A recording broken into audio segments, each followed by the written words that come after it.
In this video, I'm going to talk about the UseEffect hook. This is a function that is executed after every render in a component. Okay, it is made of different elements that you can see here. The first is the UseEffect function that runs after every render.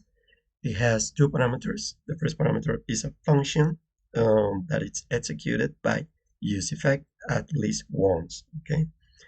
The second parameter is an array of dependencies that UseEffect checks for changes to run the function.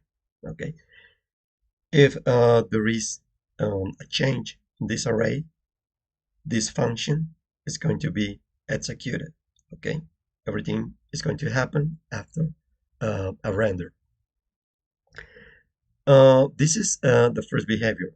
The second behavior is if this array is empty, this function is going to be executed only once because there is not going to be changes in these dependencies. Okay, because it is going to be something anything, and nothing is going to be happy. Only the first time on the first render it is going to be executed. Now for this example, I have check. I have this component. This component represents a form with two input boxes that are going to get information about the title and the ISBN of a book, and it is going to send that information to a specific database. Okay, now let me show you how this component looks. Okay, as you can see, this is a composition, and the component we are going to be focused is this square. Okay, it has the title of the book, it has the ISBN, and it has a save book to send information to the database, and it is going to be presented on this book list. Okay, this is a kind of navigation bar that we are not going to check. We're going to be focused on these two input boxes. Okay, what I want to do here is to validate that all these input boxes are going to meet the requirements, the format requirements.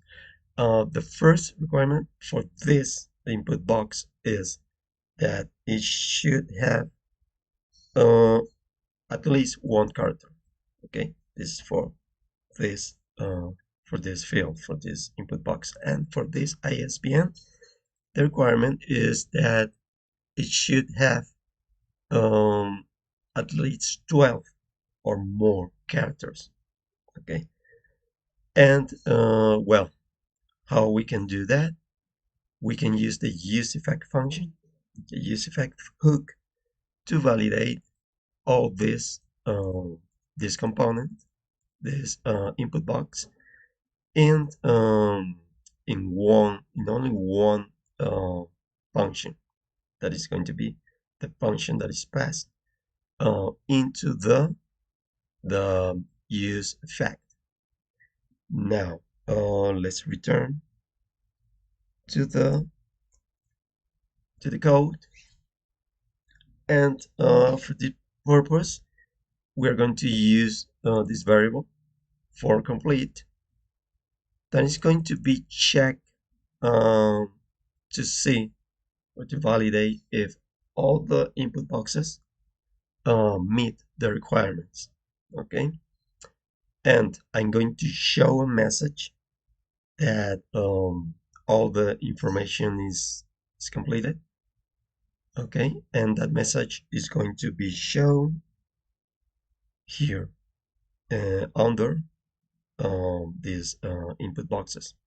Okay, now I'm going to come back here, and I have this commented code that is going to change the recommend state. Okay, let me remove this manually.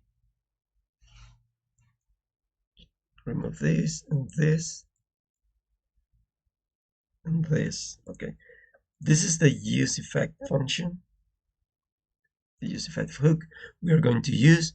And as a first parameter, as you can see here, this is the first parameter.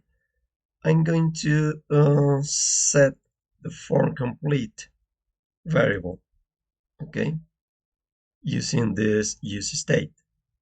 If you don't understand what it is, at the end of this video, I have a link to this explanation to this hook. This is a different hook.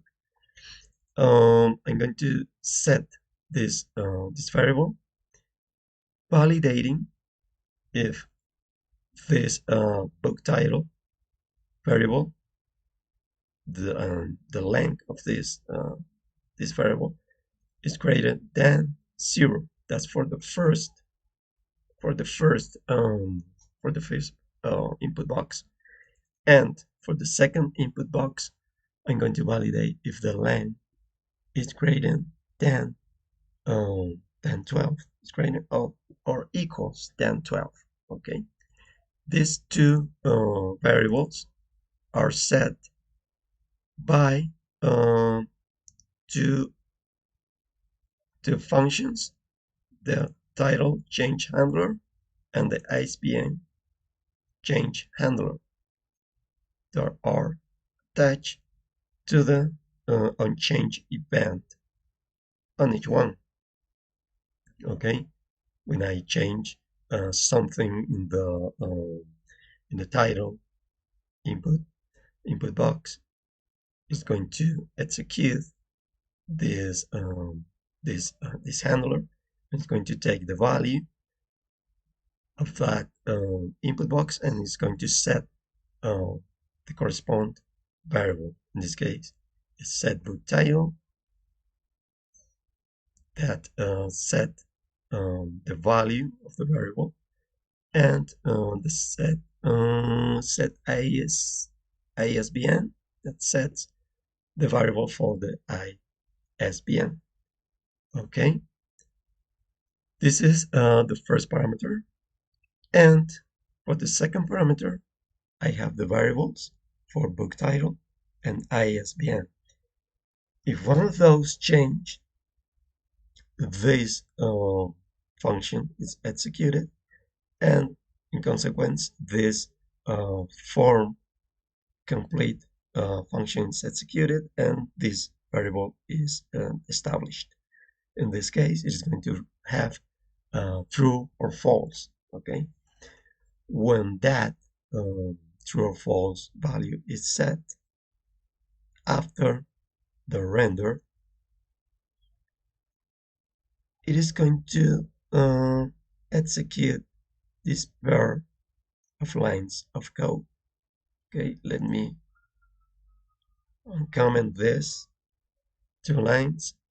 Okay, this is a notation that checks the form complete variable, and if it is true, it's going to set this element in the DOM. Okay, and if the form complete is false, it's going to set this element. Okay, they show some messages. For the first one is the form information is correct, and for the second, the form information is incorrect, and please verify the fields. Now let's check this. Okay, runs well. And now let's change to the application. Okay, as you can see, the first render, it validates the variable if the information is completed, and of course it has a false value, and for that reason it shows the second message, this message. Okay, but now I'm going to give the values for the title. I'm going to say title, title 1. Okay, and I'm going to type 12 characters. Let me see what's going to happen. Okay, as you can see, this message changed to the form information is correct. Every time I type a character, these two variables are established. In the case of title 1, it is established, the book title, and in the case of ISBN, established this variable through all those handlers that we see here, and I explain. And when it happens, the set form complete is established. Okay, because if one of these parameters change, one of these parameters or the values that or dependencies are established, this method is executed. Okay, and it makes the validation for those two variables. And according to this, after the render, because this generates a render, and after the render, this this code is going to be executed. Okay, for that reason, this message, the first message, is what we are seeing now. Okay, and now it's possible to click here, and now we have a new book title stored in the database. And after the render, because this is another component, it shows this this new row. Okay, now you know how the UseEffect works. And well, if you want to execute this this method, this function only once, the only thing you have to do is this. You have to leave this this array completely empty, and it's going to be executed. It's executed only once. Okay, this is for a different behavior. It should be could be useful if you want to get the information for the first time for a specific server, and that's what this component here is doing. Okay, when it is presented, rendered the first time, it gets this information from the backend, and it is executed again when the entire composition is rendered. Okay, that's all. Thank you.